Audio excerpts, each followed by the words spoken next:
사랑합니다, 행복님. 오늘도 찾아주셔서 감사합니다. 나는 요즘 손주들이랑 여행 다녀오느라 정신이 없어. 우리 애들이 참 효자야. 매달 용돈도 챙겨주고 집도 사준다더라. 넌 애들이 그렇게밖에 안 해? 그럼 뭐하러 그 고생을 했어? 그 순간 가슴이 덜컥 내려앉았습니다. 40년 된 친구가 건넨 말이었습니다. 처음엔 그냥 웃으며 넘겼습니다. 하지만 만날 때마다 반복되는 이야기. 자식 자랑, 손주 자랑, 그리고 은근히 비교하며 깎아내리는 말들. 나도 자식들 키우며 최선을 다했습니다. 없는 살림에도 학비를 대줬고 결혼할 때까지 어떻게든 뒷바라지했습니다. 그런데 지금 남은 건 무엇일까요? 손주 보러 와달라는 연락도 없고 용돈을 줄 거라는 기대도 하지 않습니다. 그저 엄마, 너무 자주 연락하지 마세요. 엄마, 요즘 바빠서 그래요. 그 말만 반복될 뿐이었습니다. 그런데 친구는 마치 그게 제 탓이라도 되는 것처럼 말했습니다. 넌 너무 애들을 지들 편하게 키운 거야. 나처럼 잘 키웠어야지. 그날 밤 저는 멍하니 천장을 바라보았습니다. 40년 친구라는 사람이 저를 위로하는 게 아니라 더 초라하게 만들고 있었습니다. 그제야 깨달았습니다. 이 관계를 계속 유지하는 게 과연 맞을까? 그날 이후 저는 결심했습니다. 더 이상 저를 불편하게 만드는 관계에 얽매이지 않기로. 그 결심이 제 인생을 완전히 바꿔놓았습니다. 그리고 알게 되었습니다. 노후의 친구보다 더 중요한 것이 따로 있다는 사실을. 혼자서도 재미있게 편안하게 살려면 반드시 이 세 가지를 기억해야 합니다. 오늘 그 이야기를 여러분과 나누고자 합니다. 이 주제가 마음에 드신다면 구독과 좋아요로 함께 해주세요. 여러분의 마음을 안아주는 좋은 콘텐츠로 보답하겠습니다. 그날 이후 저는 친구를 만나는 게 점점 부담스러워졌습니다. 하지만 40년 친구를 그렇게 쉽게 정리할 수 있을까요? 그래도 좋은 시절도 많았는데 내가 너무 예민한 걸까? 그러던 어느 날 저를 완전히 뒤돌아서게 만든 사건이 있었습니다. 어느 날 친구에게서 전화가 걸려왔습니다. 야, 내가 요즘 좀 힘든데 너 혹시 돈 좀 빌려줄 수 있어? 순간 당황스러웠습니다. 그 친구는 평소에도 돈 이야기를 자주 꺼내던 사람이었습니다. 나 이번에 주식이 좀 안 풀려서 내가 곧 받을 돈이 있는데 일단 좀 빌려주면 안 돼? 40년 된 친구인데 안 도와줄 수도 없는 노릇이었습니다. 하지만 저는 이미 경험이 있었습니다. 예전에 다른 친구에게 돈을 빌려줬다가 몇 년째 받지 못하고 있었으니까요. 그래서 조심스럽게 말했습니다. 미안한데 나도 사정이 그렇게 넉넉하지가 않아. 그러자 친구가 갑자기 한숨을 쉬며 말했습니다.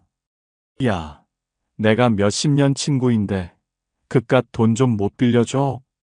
너 그동안 나한테 도움받은 거 생각 안 나? 그 말을 듣는 순간 마음속에서 무언가 확 식어버렸습니다. 그동안 저는 이 친구를 진짜 친구라고 생각했는데 그 사람은 저를 그저 돈 빌려줄 사람 정도로 여긴 걸까요?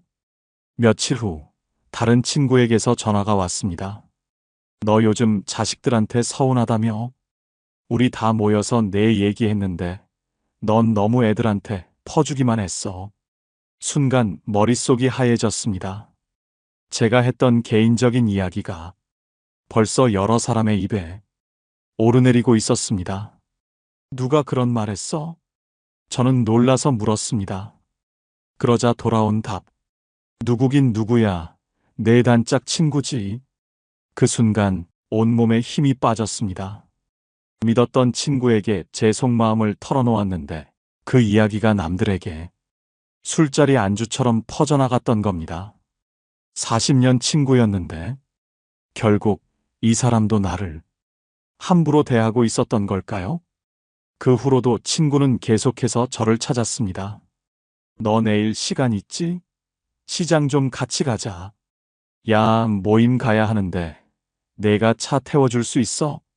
이번에도 내가 회비 좀 먼저 내줄래? 나 요즘 돈이 없어서. 점점 더 부담스러운 부탁이 늘어났습니다. 처음에는 그래, 도와주자 싶었습니다. 하지만 어느 순간 깨달았습니다. 이 관계는 서로를 위한 관계가 아니라 한쪽이 일방적으로 희생하는 관계가 되어가고 있었습니다. 그제야 머릿속이 선명해졌습니다. 이 관계를 계속 유지해야 할까? 40년을 함께한 친구였습니다. 하지만 이제는 저를 힘들게 하는 존재가 되었습니다. 그날 밤 저는 결심했습니다.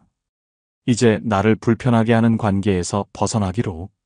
그 결심이 제 인생을 완전히 바꿔놓았습니다. 그날 이후 저는 친구를 피하게 되었습니다.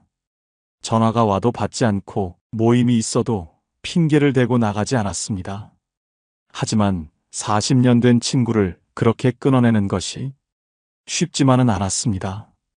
그래도 오랜 친구인데 혹시 내가 너무 예민한 걸까? 그렇게 몇 주를 고민하던 어느 날 결정적인 일이 벌어졌습니다. 그날도 친구와 만나기로 한 날이었습니다. 평소처럼 카페에 앉아 이야기를 나누고 있는데 친구가 갑자기 한숨을 쉬며 말했습니다. 요즘 나 힘든 거 알지? 너는 도대체 왜 이렇게 연락이 안 되니? 저는 어색하게 웃으며 대답했습니다. 그냥 좀 바빴어. 그러자 친구가 비꼬듯 웃으며 말했습니다. 바쁘긴 뭐가 바빠. 이제 애들도 다 컸고 너 혼자잖아. 너 혹시 내가 돈 빌려달라고 할까봐 피한 거야? 그 말에 순간 머리가 띵해졌습니다. 그동안 연락을 피했던 이유를 이 친구는 돈 때문이라고 생각한 걸까요? 저는 당황하며 말했습니다. 아니, 그런 게 아니라 그냥 이것저것 신경 쓸 게 많아서. 그러자 친구가 갑자기 쓴 웃음을 지으며 말했습니다. 넌 원래 혼자 다 하려고 하잖아. 그래서 내 자식들이 그렇게밖에 안 하는 거야. 그 순간 가슴이 철렁 내려앉았습니다. 나는 요즘 손주들이랑 여행 다녀오느라 정신이 없어. 우리 애들이 참 효자야. 매달 용돈도 챙겨주고 집도 사준다더라. 넌 애들이 그렇게밖에 안 해? 그럼 뭐하러 그 고생을 했어? 그동안 친구에게서 수도 없이 들어왔던 말이었습니다. 우리 애들은 이렇게 잘하는데 넌 왜 그래? 넌 애들이 그렇게밖에 안 해? 그럼 뭐하러 그 고생을 했어? 예전에는 그냥 웃으며 넘겼습니다. 그저 그 친구 특유의 자랑이라고 생각했습니다. 하지만 그날은 그 말이 유독 가슴 깊숙이 박혔습니다. 나는 평생을 자식들에게 바쳤습니다. 남들처럼 내 인생을 즐기지도 않았습니다. 좋은 옷 한 벌, 비싼 음식 한 끼도 내게는 사치였습니다. 오로지 자식들을 위해 아끼고 또 아끼며 살았습니다. 그런데 이제 와서 나는 평가받아야 하는 걸까요? 우리 애들은 매달 용돈도 주고 집도 사주려 하는데 넌 애들이 그렇게밖에 안 해? 그 말이 계속 머릿속을 맴돌았습니다. 내가 해준 것은 당연한 일이 되고 자식이 해주는 것은 부족한 것처럼 여겨져야 할까요? 그 순간 가슴이 쿵 내려앉으며 손끝이 차가워졌습니다. 이 친구에게 나는 그저 자식한테 외면받은 사람, 희생만 하고 아무것도 얻지 못한 사람, 그렇게 보였던 걸까요? 그동안 친구라고 믿고 속마음을 털어놓으며 위로받으려 했던 제가 한심하게 느껴졌습니다. 이 사람은 내 편이 아니었습니다. 나는 이 관계에서 위로가 아니라 비교와 무시만 받고 있었던 겁니다. 그제야 선명해졌습니다. 이 관계 정말 끝내야겠다. 하지만 친구는 멈추지 않았습니다. 근데 솔직히 요즘 너 좀 달라진 것 같아. 예전엔 무슨 일이 있어도 내 말 다 들어주더니 요즘은 거리 두는 것 같아. 설마 내가 돈 빌려달라고 한 게 그렇게 기분 나빴던 거야? 저는 순간 할 말을 잃었습니다. 이 사람은 끝까지 내 감정을 이해하려 하지 않는구나. 저는 애써 미소를 지으며 말했습니다. 그냥 요즘 생각이 많아서 그래. 그러자 친구가 비꼬듯 피식 웃었습니다. 야, 너 이러다 진짜 늙어서 혼자 외롭게 살겠다. 아무리 그래도 돈 빌려달랬다고 친구를 끊어. 너무 속 좁은 거 아니야? 그 말을 듣는 순간 모든 감정이 훅 하고 끊어지는 느낌이었습니다. 이 관계는 더 이상 내가 지켜야 할 관계가 아니었습니다. 그 자리에서 저는 조용히 일어났습니다.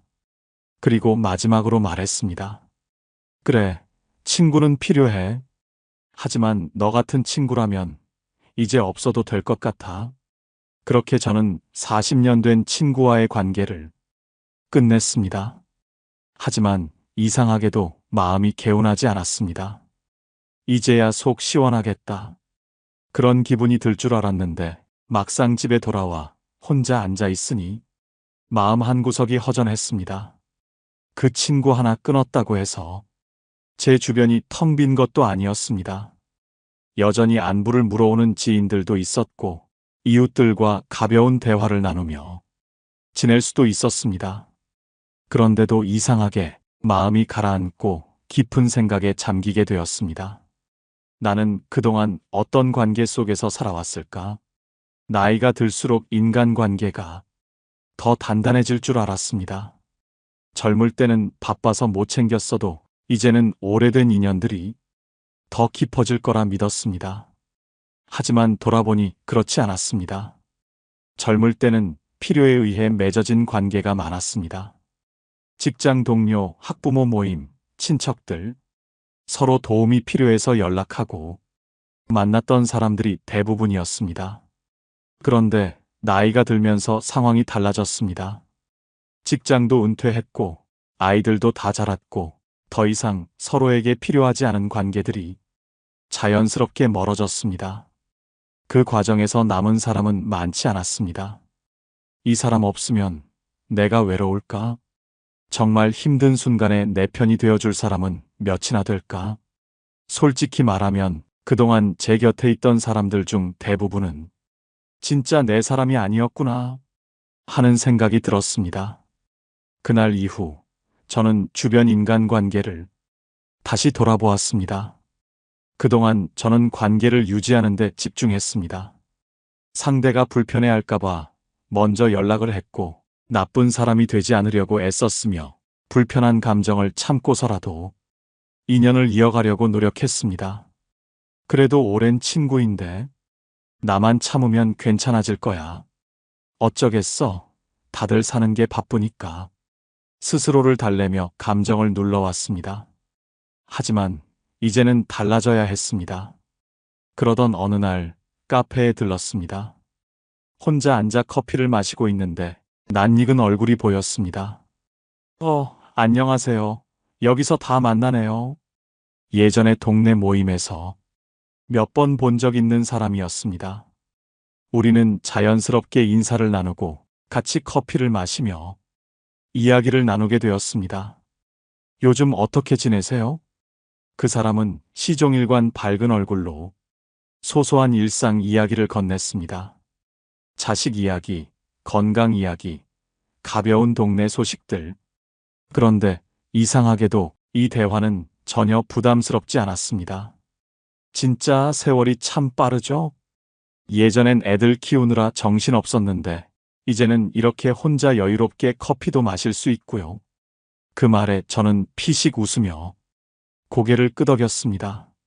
그러고 보니 이렇게 편안하게 이야기 나눈 게 얼마만일까요? 누군가와 대화를 나누면서도 눈치 볼 필요 없고 억지로 맞장구 칠 필요 없는 순간. 그런데요, 요즘 인간관계가 참 어렵다는 생각이 들어요. 나에게 진짜 의미 있는 관계는 무엇일까? 그런 생각이 많이 들어요. 제가 조심스럽게 말을 꺼내자 그 사람은 조용히 커피를 한 모금 마시고는 부드러운 목소리로 말했습니다. 맞아요. 근데 신기하게도 정말 나를 소중하게 생각해주는 사람은 굳이 애쓰지 않아도 곁에 남아있더라고요. 서로가 편안해서 굳이 노력하지 않아도 이어지는 관계. 그게 진짜 내 사람인 것 같아요. 그 말을 듣는 순간 마음이 한결 편안해졌습니다. 그동안 저는 관계를 유지하려고 애썼습니다. 그게 인간관계에서 중요한 일이라고 생각했습니다. 하지만 지금 보니 그건 결국 남을 위한 노력이었지, 나를 위한 선택은 아니었습니다. 만나고 나면 피곤해지는 관계, 나를 비교하게 만드는 관계, 내 이야기가 쉽게 퍼지는 관계. 이제는 그런 인연에 신경 쓰지 않기로 했습니다. 그런 사람들과 만나고 돌아올 때마다 괜히 기운이 빠지고 괜한 후회가 남았습니다. 왜 나는 항상 저런 이야기를 듣고만 있을까? 왜 나는 저런 말에 휘둘릴까? 하지만 편안한 관계에서는 그런 감정이 들지 않았습니다. 만나고 나서도 피곤하지 않고 대화가 끝난 후에도 마음이 편안한 사람들. 그게 바로 내 인생에서 남겨야 할 사람들이라는 걸 깨달았습니다. 그날 저는 혼자 카페를 나오며 생각했습니다. 그래, 나도 이제 이런 사람들만 남기기로 하자. 그렇게 마음 먹고 나니 이제야 정말 홀가분한 기분이 들었습니다. 혼자가 되는 것이 두려운 것이 아니라 불필요한 관계에 매달리는 것이 더 두려운 일이라는 걸 깨달았습니다. 그리고 그제야 알았습니다. 나이가 들수록 필요한 사람은 많은 사람이 아니라 정말 나를 편하게 해주는 단 한 사람이면 충분하다는 것을. 친구 관계를 정리하고 나니 그동안 미뤄둔 진짜 내 삶이 보이기 시작했습니다. 어쩌면 나는 관계에 너무 많은 에너지를 쏟고 있었던 걸지도 모릅니다. 누구를 만나야 할지 고민하고 어떤 말을 해야 할지 신경 쓰고 불편한 관계도 억지로 유지하려 애쓰던 시간들. 그 시간 동안 정작 나 자신은 얼마나 돌봤을까요? 이제는 나 자신을 위해 살아야 했습니다. 그렇다면 혼자서도 당당하고 만족스럽게 살아가기 위해 필요한 것은 무엇일까요? 첫째, 경제적 안정이 필요했습니다. 돈이 없으면 자식 눈치를 보게 된다.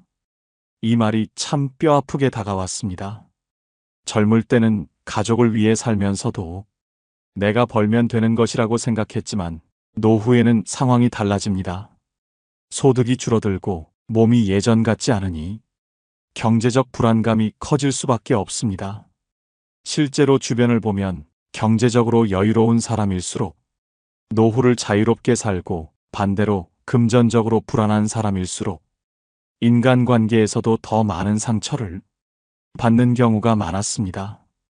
그래서 저는 경제적 자립을 다시 생각하기 시작했습니다. 크게 욕심내지 않아도 괜찮았습니다. 단, 중요한 것은 내 힘으로 돈을 벌 수 있는 능력이었습니다. 작은 용돈벌이라도 내 손으로 돈을 벌어야 눈치를 보지 않고 당당할 수 있기 때문입니다. 첫 번째로 지출을 줄이고 소비를 관리하는 것부터 시작했습니다. 소득이 줄어든 만큼 생활비를 효과적으로 관리하는 것이 무엇보다 중요했습니다. 그래서 가장 먼저 돈이 어디로 새고 있는지 꼼꼼히 점검해 보았습니다.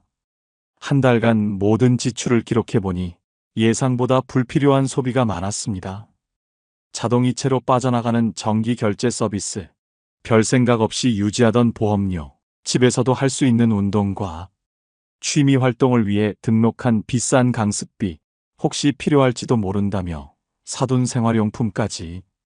이런 소비들을 하나씩 정리하고 나니 한 달 고정 지출에서 생각보다 많은 돈을 절약할 수 있었습니다. 특히 정기결제 서비스와 불필요한 보험료는 노후 가계 관리에서 큰 차이를 만들었습니다. 예전에는 필요할 것 같아 가입한 보험이 많았지만 막상 확인해보니 중복되거나 불필요한 항목도 꽤 있었습니다. 꼭 필요한 보장만 남기고 불필요한 보험을 정리하니 매달 몇만 원씩 절약할 수 있었습니다. 또한 집에서 활용할 수 있는 무료 콘텐츠와 운동 루틴을 찾아 굳이 비싼 회원권 없이도 생활할 수 있는 방법을 모색했습니다. 두 번째로 작은 수익을 만들 방법을 고민했습니다. 요즘은 스마트폰만 있어도 돈을 벌 수 있는 시대입니다. 특별한 기술이 없어도 내 생활 속에서 자연스럽게 수익을 만들 방법을 찾아보기로 했습니다. 중고 거래를 활용해 집에 있는 물건을 정리하면서 용돈을 벌 수 있었습니다. 책장에 쌓여있던 책, 한두 번 쓰고 방치된 주방 가전, 사용하지 않는 소형 가구와 생활용품을 하나씩 정리하기 시작했습니다. 처음에는 이걸 누가 살까 싶었지만 생각보다 필요한 사람이 많았고 물건을 올리는 즉시 거래가 성사되는 경우도 많았습니다. 이렇게 몇 달 동안 정리하니 집도 훨씬 깔끔해졌고 예상 외의 수익도 생겼습니다. 또한 소소한 부업을 찾기 위해 관심 있는 것들을 다시 살펴보기 시작했습니다. 예전부터 글 쓰는 것을 좋아했기에 틈틈이 블로그에 글을 올리며 수익을 창출하는 방법을 배워보았습니다. 누군가는 손재주를 살려 뜨개질, 공예품, 수제 음식 같은 것을 만들어 판매하기도 합니다. 큰 돈을 벌지 못하더라도 내가 내 생활비의 일부를 책임질 수 있다는 것만으로도 삶의 태도가 달라지는 것을 느꼈습니다. 세 번째로 투자와 연금 관리도 중요했습니다. 경제적 안정에서 빠질 수 없는 것이 연금과 투자입니다. 국민연금이 매달 얼마를 받을 수 있는지 확인하고 부족한 부분은 보완해야 했습니다. 퇴직연금이나 개인연금을 어떻게 활용할지 점검하고 무리하지 않는 선에서 안전한 투자처를 찾는 것도 필요했습니다. 많은 사람들이 투자는 위험하다고 생각하지만 안전한 예적금 상품을 활용하거나 정부 지원을 받을 수 있는 연금저축펀드를 활용하는 것도 방법이 될 수 있습니다. 연금은 한 번 가입하면 끝이 아니라 꾸준히 점검하고 관리해야 합니다. 매년 내 연금 수령액이 얼마나 될지 확인해보고 부족한 부분이 있으면 추가로 보완할 방법을 고민해야 합니다. 이렇게 하나씩 점검하다 보면 돈을 아껴 쓰는 것뿐만 아니라 내가 돈을 어떻게 관리해야 하는지 감각이 생기게 됩니다. 이제는 더 이상 자식이나 타인의 도움을 기대하지 않기로 했습니다. 내 몫의 삶을 스스로 책임지는 것이 가장 중요한 일이니까요. 불필요한 소비를 줄이고 작은 돈이라도 스스로 벌 수 있는 방법을 찾고 연금과 재테크를 점검해 노후를 준비하는 것. 이 작은 실천들이 쌓이면 결국 더 자유롭고 당당한 노후를 만들 수 있습니다. 둘째, 건강이 중요하다는 사실도 다시 깨달았습니다. 돈이 있어도 건강하지 않으면 아무 소용이 없습니다. 젊을 때는 몰랐지만 나이가 들수록 몸이 곧 재산이라는 말이 실감이 났습니다. 그래서 저는 생활 습관을 조금씩 바꿔보기로 했습니다. 하루 30분이라도 꾸준히 걸으며 몸을 움직이는 것부터 시작했습니다. 사실 운동은 혼자 하기 어려웠습니다. 그래서 가까운 공원 산책, 모임을 찾아 나섰습니다. 운동을 혼자 하면 작심삼일이 되기 쉬웠지만 누군가와 함께하면 꾸준히 할 가능성이 훨씬 높아졌습니다. 사람들과 함께 걸으니 운동도 되고 자연스럽게 새로운 인연도 생겼습니다. 무엇보다 건강한 생활을 함께하는 사람들이 있다는 것이 큰 힘이 되었습니다. 식습관도 바꿔보기로 했습니다. 예전에는 대충 끼니를 때우는 날이 많았지만 이제는 내 몸을 위한 건강한 식단을 직접 챙기기로 했습니다. 과식하지 않고 단백질과 채소를 충분히 섭취하며 하루 세 끼를 정성스럽게 먹는 것만으로도 몸이 달라지는 것을 느낄 수 있었습니다. 특히 기름진 음식, 자극적인 음식, 단 음식을 줄이고 대신 제철 과일과 견과류를 챙겨 먹기 시작했습니다. 이 작은 변화만으로도 몸이 가벼워지고 소화도 훨씬 잘 되었습니다. 그리고 무엇보다도 건강검진을 정기적으로 받기로 했습니다. 예전에는 몸이 아파야 병원을 찾았지만 이제는 아프기 전에 미리 검진을 받고 건강을 관리해야 한다는 것을 깨달았습니다.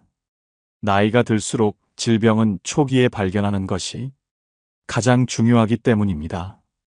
1년에 한 번은 꼭 건강검진을 받고 특히 혈압, 혈당, 콜레스테롤 같은 수치를 주기적으로 체크하며 몸 상태를 살펴보기 시작했습니다. 나이가 들수록 가장 중요한 것은 경제적인 안정과 건강한 삶이라는 것을 다시 한번 깨닫게 되었습니다. 이 두 가지만 지켜도 누구에게도 기대지 않고 내 삶을 온전히 살아갈 수 있다는 것을 알게 되었습니다.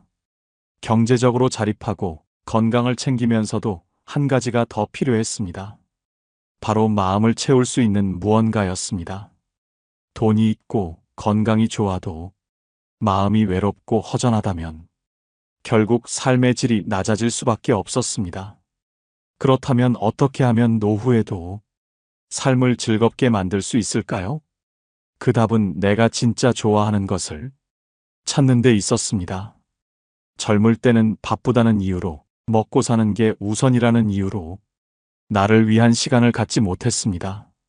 하지만 이제는 남을 위한 시간이 아니라 나 자신을 위한 시간이 필요했습니다. 그래서 저는 오랫동안 미뤄왔던 취미를 다시 떠올려 보기로 했습니다. 어떤 사람은 여행을 떠나기도 하고, 어떤 사람은 악기를 배우거나, 어떤 사람은 책을 읽거나 글을 쓰며 시간을 보냅니다.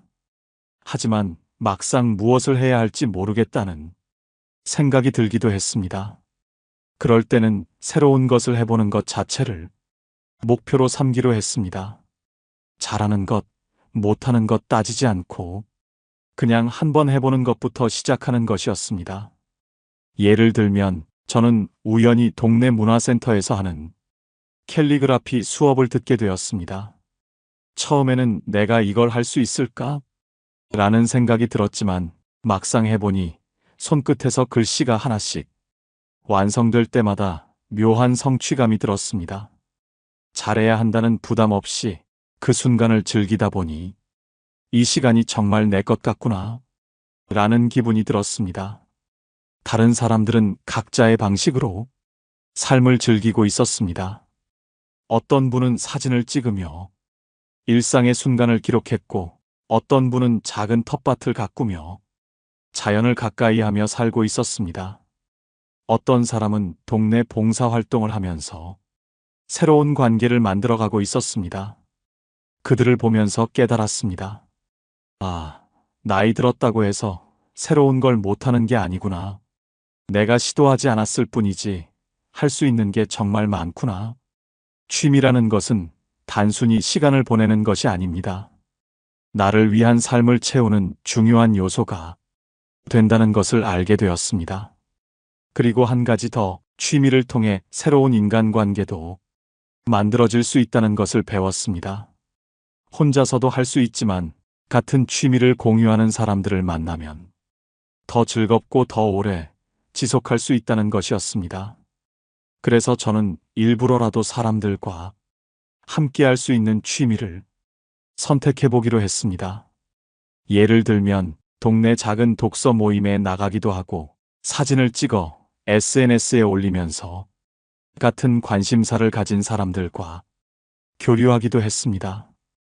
혼자가 외로울 것 같았던 시간이 취미를 통해 더 풍요로운 시간이 되었습니다. 어떤 취미를 해야 할까? 고민하지 않아도 괜찮습니다. 그냥 한 가지라도 새로운 걸 시작해보는 것, 그것만으로도 충분했습니다. 그렇게 저는 깨달았습니다. 경제적인 안정, 건강한 몸, 그리고 마음을 채울 수 있는 무언가가 있을 때 비로소 혼자서도 당당하게 살아갈 수 있다는 것을요. 이제 저는 더 이상 누군가의 눈치를 보며 살지 않습니다. 불필요한 관계에 매달리지 않고 스스로 경제적 자립을 이루고 건강을 챙기고 마음을 채울 수 있는 즐거움을 찾아가고 있습니다. 누구에게 의지하지 않아도, 누군가의 기준에 맞추지 않아도 저는 제 방식대로 충분히 만족스러운 삶을 살아가고 있습니다. 어떤 사람들은 말합니다. 나이 들면 결국 외로운 거야. 하지만 저는 생각이 다릅니다. 혼자인 것이 두려운 게 아니라 불필요한 관계를 붙잡고 상처받는 것이 더 두려운 일입니다. 지금 이 글을 읽고 있는 여러분도 마찬가지일 겁니다.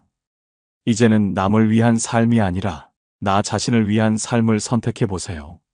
나를 편하게 해주는 사람과 함께하기, 경제적, 건강한 자립을 이루기, 나를 위한 취미와 즐거움을 찾기. 이 세 가지만 있다면 노후에도 충분히 행복하고 당당하게 살아갈 수 있습니다. 오늘부터 한 걸음씩 나를 위한 삶을 시작해 보세요. 그리고 스스로에게 말해주세요. 나는 혼자서도 충분히 행복할 수 있다. 오늘 영상을 보며 여러분은 어떤 생각이 드셨나요? 여러분의 경험과 생각을 댓글로 나눠주세요. 여러분의 이야기가 누군가에게 큰 위로와 깨달음이 될 것입니다. 오늘 영상이 도움이 되셨다면 소중한 분들께 공유해 주시고 구독과 좋아요로 저를 응원해 주세요. 여러분과의 소중한 연결이 저에게 큰 힘이 됩니다. 오늘도 여러분의 행복을 빕니다. 이상으로 행복 주문서였습니다.